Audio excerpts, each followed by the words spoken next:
Oferecimento: Senhor Braga Barbearia e blog do Mário Flávio. A política de A a Z.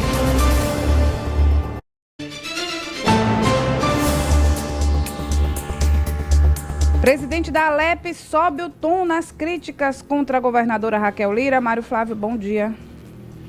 Bom dia, Renata, bom dia para Vitor, bom dia para o nosso ouvinte. Pois é, olha, a gente trouxe ontem, né, a governadora Raquel Lira aqui subindo o tom contra a oposição, dizendo que quem não fez quando era governo não tem o direito de reclamar agora. E quem foi escalado, rapaz, para responder às críticas da governadora foi o presidente da Assembleia, Álvaro Porto, né, Vitor? Num discurso duríssimo nas redes sociais. É isso, Mário. Temos um trecho, né, o trecho mais forte das declarações do deputado Álvaro Porto. Vamos conferir agora. Levado por um conjunto de declarações da governadora do estado, que com o intuito de terceirizar a sua responsabilidade pela ineficiência da máquina estadual, tem procurado, através de narrativas cotidianas, transferir para a Assembleia Legislativa de Pernambuco o pesado ônus do Estado ter que conviver com a gestão inoperante e que não consegue fazer as entregas prometidas e que a população tanto espera e precisa. A governadora tenta usar como pano de fundo dois empréstimos que estão tramitando na casa. Um no valor de 1 bilhão e 500 milhões e outro de 1 bilhão e 700 milhões. Essas solicitações de crédito estão em análise nas comissões da casa. A demora alegada decorre exatamente da falta de transparência oferecida pelo governo na resposta que nos são encaminhadas, em função dos múltiplos pedidos de informações que se tem solicitado ao Executivo. É de rememorar, até porque parece que a governadora não tem memória.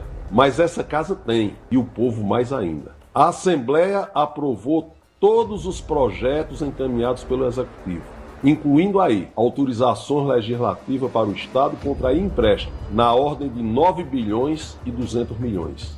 Aliás, autorizações que remontam aos exercícios de 2023 e 2024. As dificuldades da gestão por parte do Executivo impediram de até este momento o Estado ter tido acesso à totalidade dos empréstimos autorizados. Basta verificar as informações disponibilizadas para se chegar à triste conclusão que dos 9 bilhões e 200 milhões só foram efetivamente contratados 3 bilhões e 500 milhões. E pasmem, o Estado só conseguiu liberar 1 bilhão e 400 milhões. É de se questionar a senhora governadora. Qual a obra que está paralisada que possa ser atribuída à Alep a responsabilidade pela sua interrupção? Com toda certeza, a senhora governadora não conseguirá responder essas indagações. Rapaz, olha... É pesado, né? Não tem quando você era pequeno, né, que você passava e uma pessoa lhe chamava pra briga, né? Pronto, foi o que Álvaro Porto fez ontem. Ele chamou aí o governo para briga. Esse vídeo teve uma repercussão enorme em todos os portais que cobrem política, repercutiram esse vídeo, porque o que chama a atenção mais nessa história, veja, Álvaro Porto foi o primeiro aliado de Raquel, praticamente, se você voltar no tempo, naquele agreste ali, já chegando, né, meio que Mata Sul, enfim, divisa com Alagoas, né, que ele é de Canhotinho, ali daquela região, né? Então ele foi o primeiro que declarou apoio a Raquel, foi o deputado estadual eleito.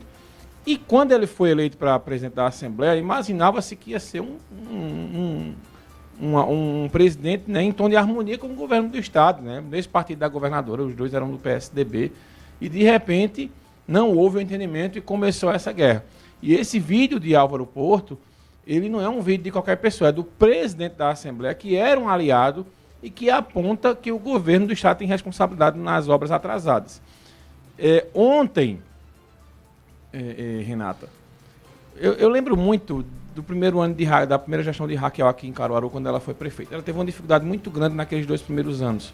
Inclusive, aquele empréstimo do Finisa que construiu a Via Parque foi reprovado na Câmara Municipal. Se vocês relembrarem, vocês vão disso. No outro ano, não, o governo destravou as obras. Raquel sofre uma oposição hoje na Assembleia que ela nunca sofreu em Caruaru e que os últimos governadores não sofreram aqui no estado.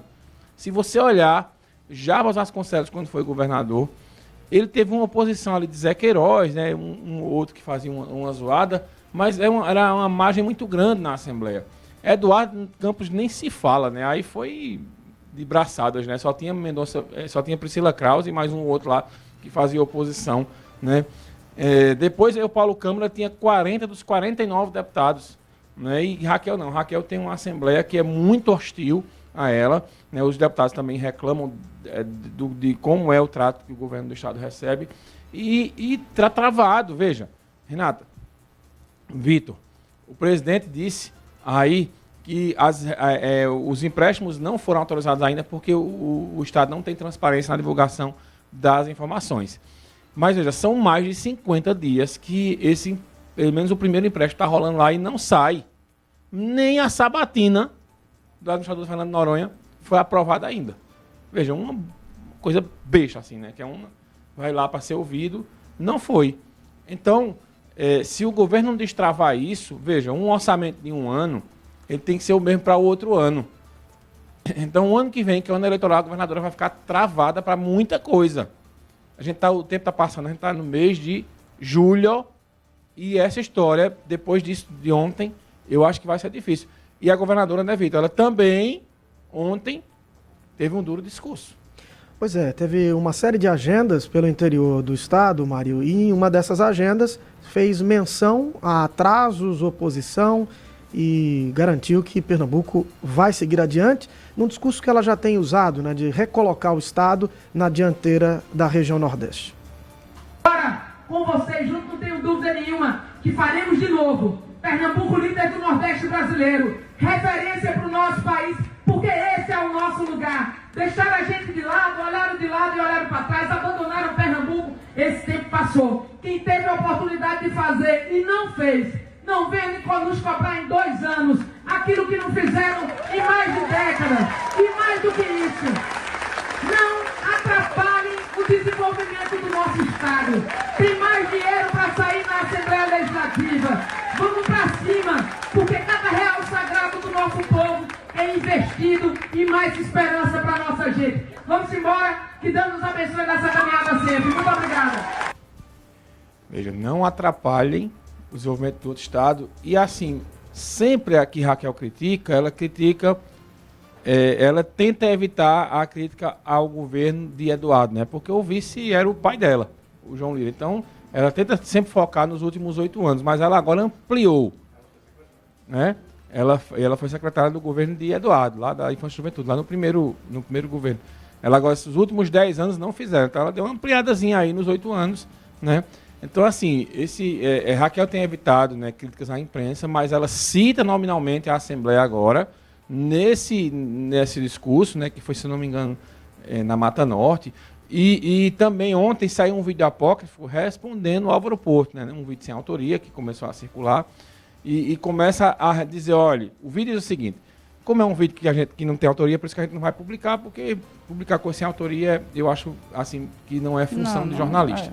Mas o vídeo diz o seguinte, não que sabemos a fonte. justamente, a obra da 232, que é a duplicação, e a obra do Marco Metropolitano estão atrasadas por causa de Álvaro Porto. O vídeo diz isso. Então, a partir de agora, Vitor, vai ser uma guerra de comunicação também, de narrativas, né, que a gente vai perceber. E eu até ontem, sabe o que me chamou a atenção nessa história? Eu até conversava com o interlocutor do governo e perguntava, algum deputado vai responder a Álvaro Porto? Porque resposta por meio de vídeo apócrifo não tem a mesma repercussão, né, principalmente em sites sérios.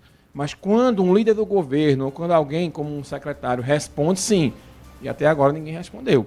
A não ser a governadora, nesse discurso dela, quando ela se trata à Assembleia, mas a crítica de Álvaro Porto não foi ao governo de Pernambuco. A crítica de Álvaro Porto foi diretamente à governadora, Raquel. Então, vamos acompanhar esses desdobramentos aí, mas como a gente falou aqui, a guerra está declarada e começou sim 2026. É isso. E ontem, só para concluir, o Antônio Rueda, que é presidente do União Brasil, disse que não abre mão da candidatura de Miguel Coelho ao Senado. O partido não abre mão, um projeto nacional, inclusive defende ele como senador de João Campos. Falou abertamente ontem essa história. Então, assim, fica uma coisa meio confusa, porque Eduardo da Fonte, que é do PP, apoia a Raquel e está numa federação com a União Brasil que está declarando apoio a João Campos. O candidato vai ter que apoiar um dos dois. Não dá para sair um candidato apoiando o João e outro apoiando a Raquel. Isso vai ser muita confusão para ser discutido. Eles vão ter que costurar isso. Vai ser muita costura. Esse acordo aí. Mário, daqui a pouquinho a gente vai conversar com Toninho Rodrigues. Isso, na nossa série de entrevistas aí, que vem tendo uma repercussão muito boa, a gente recebe hoje de Toninho Rodrigues, que é do MDB. Isso. Obrigado, Valeu, Mário. até já. Até já. Manhã Cidade. Política de A a Z com Mário Flávio. Oferecimento: Senhor Braga Barbearia e blog do Mário Flávio. A política de A a Z.